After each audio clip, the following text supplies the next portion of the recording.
Congress party को नए तरीके से और नई ऊर्जा के साथ खड़ा करने के लिए लोकसभा नेता प्रतिपक्ष राहुल गांधी ने जान फूंक रखी है, जिसके चलते अजमेर के कांग्रेस संगठन का सृजन करने के लिए एआईसीसी के पर्यवेक्षक अशोक तंवर अजमेर आए हुए हैं। लेकिन संगठन सृजन करने से पहले शहर कांग्रेस की फूट एक बार फिर सार्वजनिक रूप से सामने आई है। अजमेर शहर की सड़कों पर कुछ पब्लिक टॉयलेट में आरटीडीसी के पूर्व चेयरमैन राठौड़ के खिलाफ पोस्टर लगाने से शहर कांग्रेस में भूचाल सा आ गया है। गौरतलब है कि अजमेर में पायलट गुट और गहलोत की गुटबाजी आए दिन सामने आती रहती है। राठौड़ के पक्ष में नगर निगम की नेता प्रतिपक्ष द्रौपदी कोहली ने मीडिया के सामने आकर मोर्चा संभाला। आइए आपको दिखाते हैं क्या कुछ कहा विवादित पोस्टर कांड को लेकर कोहली ने। जिस तरह से जगह जगह पोस्टर लगे हैं, धर्मेंद्र राठौड़ चोर और दलाल, अजमेर छोड़ अजमेर छोड़, इस बात को लेकर क्या कहते हैं?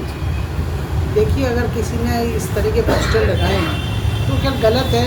कोई भी हो, चाहे इसके लिए पार्टी देखेगी कि किसने लगाए हैं किसने नहीं लगाए। अगर जिसने भी लगाए हैं पार्टी को पता लगता है तो पार्टी उसके खिलाफ कार्रवाई करनी चाहिए। दूसरा, धर्मेंद्र राठौड़ जी के बारे में कहना चाहूँगी कि उन्होंने ऐसा कोई काम नहीं किया और वो अजमेर को, कांग्रेस को मजबूत करने के पहर पे भी काम कर रहे हैं। जिस प्रकार से हमारे राहुल गांधी जी संगठन सृजन करने के साथ साथ पूरे कांग्रेस को एक मजबूती के जो कांग्रेस अभी हमारी है, थोड़ी बहुत अगर मान लो कमियाँ हैं उनको दूर करने के लिए और किस तरह से हम कांग्रेस सब मिलके काम करें, उस बात के लिए अभी चर्चा चल रही है। उस बात के लिए हमारे ऑब्जर्वर भी आए हुए हैं और यही कि भाई कैसे हम पार्टी के लोगों में, अगर आपस में देखिए घर में चार बर्तन हैं तो खटकते भी हैं, बसते भी हैं, लेकिन इसका मतलब ये नहीं कि हम आपस में द्वेष भावना रखें या द्वेष भावना की, क्योंकि पार्टी की गाइडलाइन है और पार्टी के अगर हम पार्टी में काम कर रहे हैं तो हम सबको मिलके काम करना पड़ेगा। और अगर कोई बात एक दूसरे को लगता है तो मिल बांट के बैठ कर ही बात का समस्या का समाधान होगा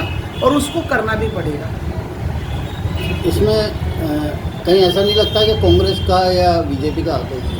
देखिए, जिसका भी हाथ हो, मान लो बीजेपी, हो सकता है कभी कभी ऐसा होता है कि दो की लड़ाई में तीसरा फायदा उठा रहा हो।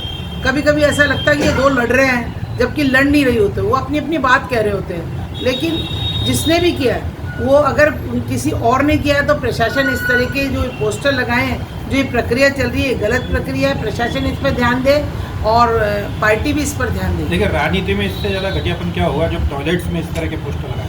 देखिए, ये तो बहुत ही ज़्यादा नीचा स्तर हो गया। राजनीति में ऐसा स्तर नहीं होता। कभी भी कोई किसी का अगर विरोध है, कोई किसी का प्रदर्शन है तो करो, कोई दिक्कत नहीं है। लोकतंत्र है, हर आदमी को अपनी अपनी बात कहने का अधिकार है, हर आदमी अपनी अपनी बात कह सकता है, लेकिन वो एक साफ स्वच्छ होना चाहिए। जो भी बात कहें, हम किसी के भी बारे में कहें तो साफ हृदय से बात करें और उस बात को कहने के पीछे भी तथ्य होने चाहिए और वो तथ्य बिल्कुल सही सटीक होने चाहिए।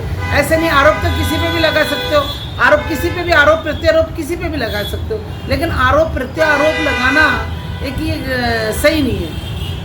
अच्छा, कल जो पर्यवेक्षक थे उन्होंने कहा था कि ये जो प्रक्रिया चल रही है इसके बाद कांग्रेस में बदलाव देखने को मिलेगा। क्या यही बदलाव है? क्या यही जो अभी दिख रहा है?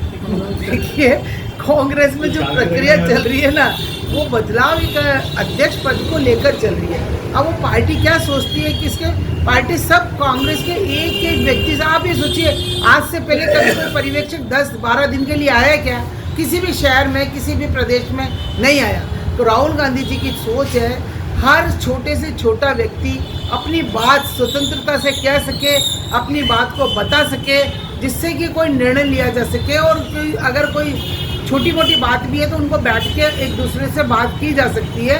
इसीलिए पर्यवेक्षक 10 दिन के लिए यहाँ भेजा गया और यही उनको आदेश दिया गया, आप जनता से भी मिलिए, आम जन से मिलिए, स्टूडेंट्स से मिलिए, सामाजिक संस्थाओं से मिलिए, वकीलों से मिलिए, वो सब से मिलेंगे। और एक आदमी गलत कह सकता, सब आदमी गलत नहीं कहेंगे। अगर जो परिप्रेक्ष्य चल रहा है उनको पता लग जाएगा कि क्या चल रहा है क्या नहीं चल रहा, वो सब लोगों से मिलके और उसके बाद ही निर्णय होगा जो कांग्रेस पार्टी के लिए सटीक निर्णय होगा और सही निर्णय होगा।